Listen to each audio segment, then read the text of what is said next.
mga kapag-ibig, alam niyo na ba kung ano ang chismis na bago ngayon sa ating pag-ibig MPL loanable amount at saka sa calamity?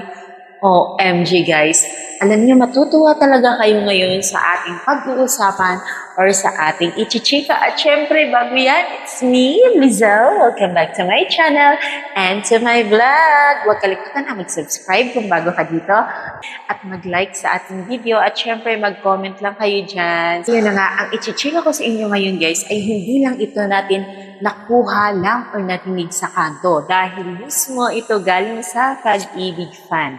Alam niyo ba, mahal mo na siya dyan. So, alam niyo na, nakakatuwa ang pag-ibig dahil talagang meron silang puso.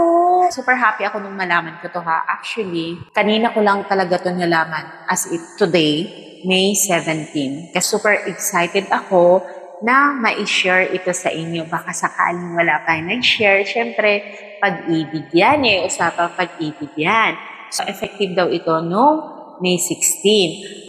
From 80% ng ating total accumulated value ng ating loanable amount ay magiging 90% na siya, guys! OMG!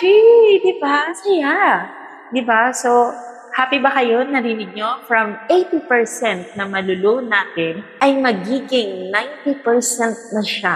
Mas malaki siya, guys. Para naman hindi kayo mag-alangan, syempre dapat meron tayong katunayan sa lahat ng may mga virtual account dyan, online virtual account. So, I suggest para ma-check ninyo kung legit, pumunta kayo doon sa inyong mga virtual account and then i-click ninyo yung multi-purpose loan and then click apply. At makikita nyo doon na 90% na talaga yung pwede natin ma-loan sa pag-ibig fund. Kasi before ay 80%. So, good news ito sa lahat ng pag-ibig member. Okay?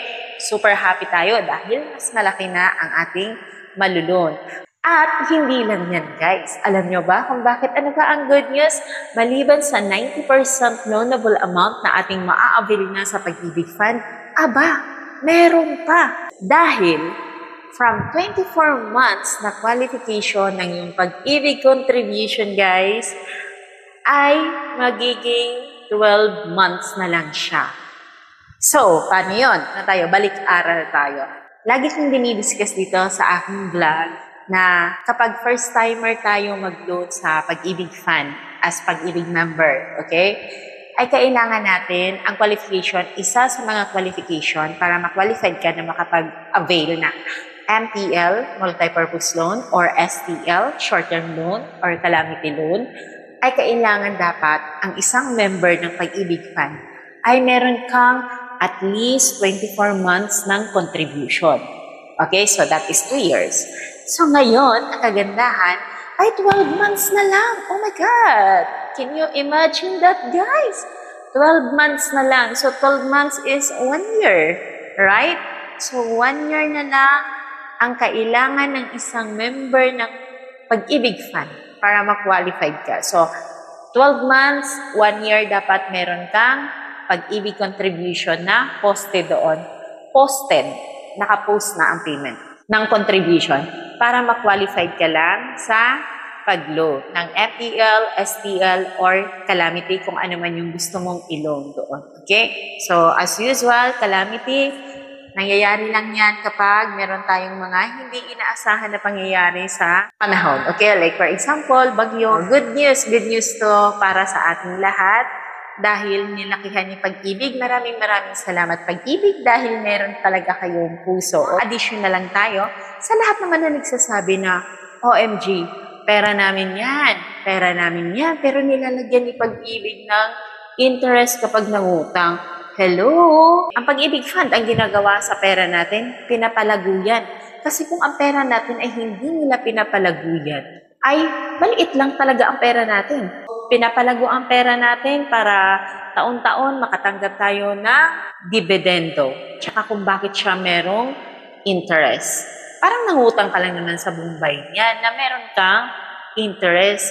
Alam nga naman mangutang ka nang walang tubo. Syempre, meron kasi may counterpart na ginagawa ang Pag-ibig Fund. That's it lang naman. So, I hope na happy kayong lahat sa ating update. Or syempre, kailangan may proof talaga tayo na 90% na yung ating malulung sa Pag-ibig Fund. So, itong account ko, ito, ipapakita ko sa inyo. Tcharara! So, ayan na, nakikita ninyo na 90% na talaga ang ating loanable amount.